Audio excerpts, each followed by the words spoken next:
اللہ نے میرے جسم کی بناوٹ کو بہت تفصیل سے قرآن میں بیان کیا اور مختلف جگہوں پہ بیان کیا اور مختلف انداز میں بیان کیا.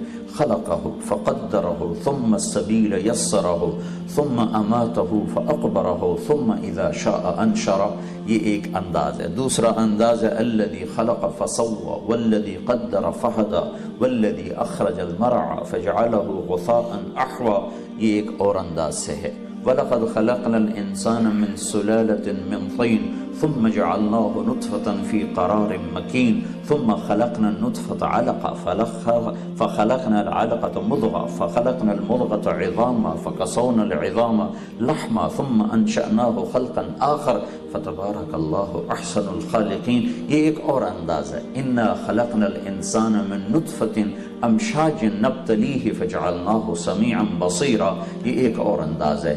تو اللہ نے میری تخلیق کو، جسم کیسے بنا بڑی تفصیل سے بیان کیا ہے، لیکن روح کیسے بنائی اس کو کوئی بیان نہیں کیا.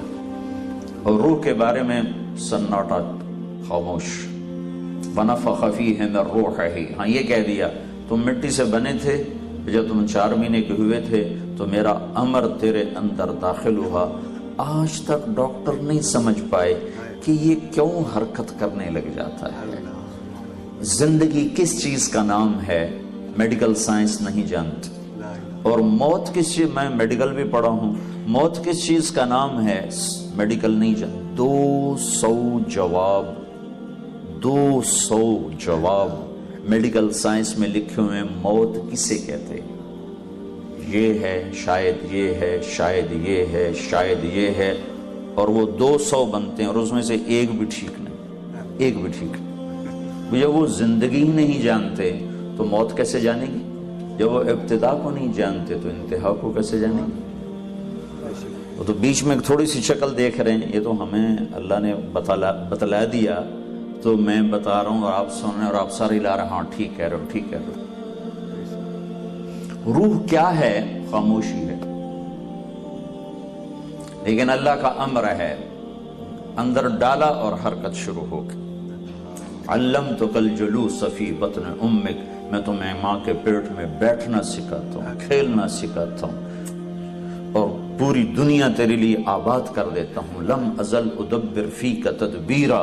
مسلسل میری تدبیر تیرے ماں کے پیٹ میں تیرے اندر چلتی رہتی ہے. حتی انفذت ارادتی فیک. اور میرے ارادے تیرے اندر مکمل ہو جاتے ہیں کہ ہاں اسے باہر زندہ لانا ہے، مردہ نہیں لانا، لوتھڑا نہیں لانا، زندہ باہر لانا ہے. تو پھر ثم السبیل یسرا. پھر میں راستہ کھولتا ہوں. پھر ایک فرشتہ آتا ہے جو پر بچھا کر تمہیں باہر لاتا ہے. لا لک سن تقطع ولا لک ید تبطش ولا لک رجل تمشی. تیرے ہاتھ میں طاقت نہیں تو پکڑ سکے، تیرے منہ میں دانت نہیں تو کاٹ سکے، تیرے پاؤں میں طاقت نہیں تو چل سکے. تو ایسا بے بس ہوتا ہے جب تو اتنا بے بس ہوتا ہے کہ تیرا پیشاب، تیرا پخانہ تیرے اوپر ہی ہوتا ہے. تو میں کیا کرتا ہوں؟ ادرت لک عرقین رقیقین ینبعان لک لبنا خالصا دافعا فی الشتاء وباردا فی الصیف. تو میں تیری ماں کی چھاتی جو سب سے تیرے قریب وسیلہ اور ذریعہ ہے، میں وہاں دودھ کے 2 چشمے تیرے لیے جاری کرتا ہوں جو گرمیوں میں ٹھنڈا اور سردیوں میں گرم دودھ تجھے مہیا کرتے ہیں. فَهَلْ يَقْدِرُ عَلَى ذَلِكَ أَحَدٌ غَيْرِي. کوئی اور بھی ہے یہ سارا کچھ کر کے دکھائے؟ کوئی اور ہے؟ تیرے رب کے سوا کوئی اور ہے؟ ہاں، صرف اللہ ہمارا معبود ہی نہیں ہے، ہمارا محبوب بھی ہے، میرا بنانے والا ہے. ہم اللہ کو فلسفی انداز میں مانتے ہیں، عاشقانہ انداز میں نہیں مانتے. کیا ہم نے قرآن ایسا پڑھا ہی نہیں کہ جس سے رگ عشق بیدار ہو؟ قرآن فقہی انداز میں پڑھا، مسئلے مسائل کے انداز میں پڑھا. یہ کلام عشق ہے، ایسے تو پڑھا ہی نہیں. کلام عشق کے طور پر پڑھتے تو رگ رگ پھڑک اٹھتی، دل کے تاروں پہ ایک ہی نغمہ بجتا ہے اور وہ قرآن ہے. اس کے علاوہ کوئی اور نغمہ چھڑتا ہی نہیں ہے. تار ہی ٹوٹ جاتے ہیں. کوئی اور راگ چھیڑو گے دل کے تاروں پر تو وہ تار ہی ٹوٹ جائیں گے. دل کے تاروں پہ صرف قرآن کے نغمے ہیں جو چھڑتے بھی ہیں، جو مچلتے بھی ہیں، جو سارے وجود کو عشق میں ڈبو دیتے ہیں.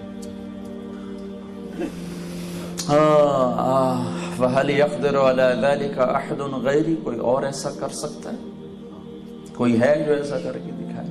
پھر وجعلت لک حنانا فی صدر، پہلے میں قرآن پڑھ رہا تھا، اب یہ قرآن نہیں ہے، اب یہ حدیث بتا رہا ہوں۔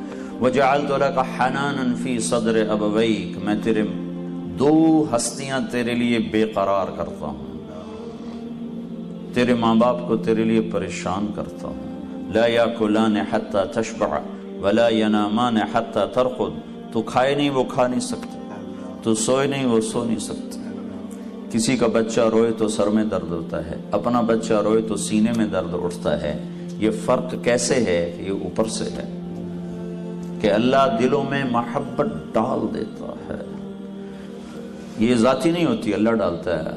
وَإِن كَادَتْ لَتُبْدِي بِهِ لَوْلَا أَرَّبَتْنَا عَلَىٰ قَلْبِهَا وَلِتَكُونَ مِنَ الْمُوقِنِينَ۔ کیا قربان جاؤں، اللہ کیا کیا قصے سناتے۔ وَحَرَّمْنَا عَلَيْهِ الْمَرَاضِعَ، موسیٰ علیہ السلام فرعون کے گھر میں آ گئے، اب انہوں نے دودھ پینا چھوڑ دیا، ساری عورتیں آ کے تھک گئیں، نہیں پیا، تو ان کی بہن نے کہا هل أدلكم على أهل بيت يكفلونه وهم له ناصحون، ایک گھر والے کا پتہ بتاؤں، ایک گھر والوں کا پتہ بتاؤں وہ اس کو پلا سکتے ہیں؟ کہ بتاؤ۔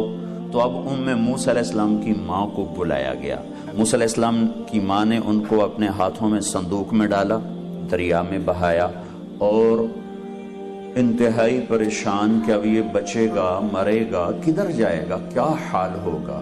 تو ان ساری کیفیتوں کے بعد ماں نے بچے کو دیکھا، تو آپ کا کیا خیال ہے ماں کے چہرے پر تاثر نہیں آئے گا؟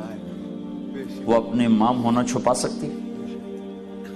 کتنے کو بناوٹ کر لے گی، کتنے کو اداکاری کر لے گی۔ بادن ہوا کا صبرت ام لم تصبرا وبکاک ان لم یجر دمعک او جرا کم غر صبرک وابتسامک صاحبا لما رآوا فی الحشا ما لا یرا امر الفؤاد لسانہ وجفونہ فکتمنہ وکفا بجسمک مخبرا۔ وہ کہتا ہے اگر تو اپنے جذبے چھپا بھی لے تو تیرے دل کے آنے والا تاثر کیسے چھپے گا؟ اگر تو اسے بھی چھپا لے تو تیرے آنسوؤں کا کیا علاج ہے؟ اور اگر تو آنسو بھی چھپا لے تو تیرے وجود کا گھل جانا، ہڈیاں ہڈیاں بن جانا، اس کا کیا علاج ہے؟ تو عشق چھپا نہیں سکتا۔ ماں اپنی ممتا چھپا سکتی؟ تو اللہ تعالیٰ کہتا ہے وَإِن كَادَتْ لَتُبْدِي بِهِ، جب موسیٰ علیہ السلام کی ماں نے دیکھا موسیٰ کو تو ایک دم ماں ہونا کھل کے آنے لگا تھا۔ لولا ربطنا علی قلبها، میں نے ایک دم موسیٰ کی محبت اس کے دل سے کھینچ کے نکال اور اسے اجنبی عورت بنا دیا۔ یوں دیکھ رہے ماں ایسے دیکھتی۔ تو ماں باپ سمجھتے ہیں شاید ہم اپنی طاقت سے اولاد سے محبت کرتے ہیں، اللہ ہے، اللہ ہے۔ سانپ کی مادہ بھی ماں ہے، انڈے دیتی ہے، بچے بناتی ہے، اور پھر اپنے بچوں کو خود کھانا شروع کر دی جب اسے بھوک لگتی ہے۔ یہ ایک عجب مادہ ہے جو اپنے بچے خود کھا جاتی ہے اگر بھوک لگے۔ تو سانپ کا بچہ پیدا ہوتا ہی بھاگنے کی کوشش کرتا ہے، اور یہ صفت اگر اللہ نے مادہ سانپ میں نہ رکھی ہوتی تو تمہارے سڑکوں پہ بھی سانپ پھر رہے ہوتے۔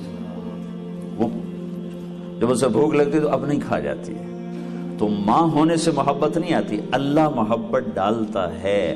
لولا اربطنا علی قلبها، کہ میں نے اس کے دل کو باندھ دیا اور اسے پتھر بنا دیا، اور وہ پتھرائی نظروں سے موسیٰ کو دیکھ رہی، اور فرعون دیکھ رہا تھا، چونکہ فرعون کو شک پڑ چکا تھا، تو ہر آنے والی کے چہرہ وہ پڑھ رہا تھا کہ جو ماں ہوگی وہ پتہ چل جائے گا۔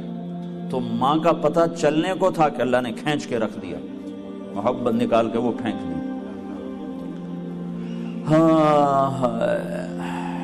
پھر اللہ کہتا ہے فَهَلْ يَقْدِرُ عَلَى ذَلِكَ أَحْدٌ غَيْرِي، کوئی اور ہے تیری محبت پیدا کر سکے؟ ورنہ تیرے پیشاب دھونا، تیرے پخانے اٹھانا کوئی آسان کام تھا؟ کیوں اٹھائے، کیوں دھوئے پیشاب، کیوں لے کر پھرے ڈاکٹروں کی طرف، کیوں بھاگے پھرے، کیوں منتیں مانگی، کیوں مرادیں مانگی، کیوں دعائیں مانگی، کیوں بیت اللہ کے پردے پکڑے؟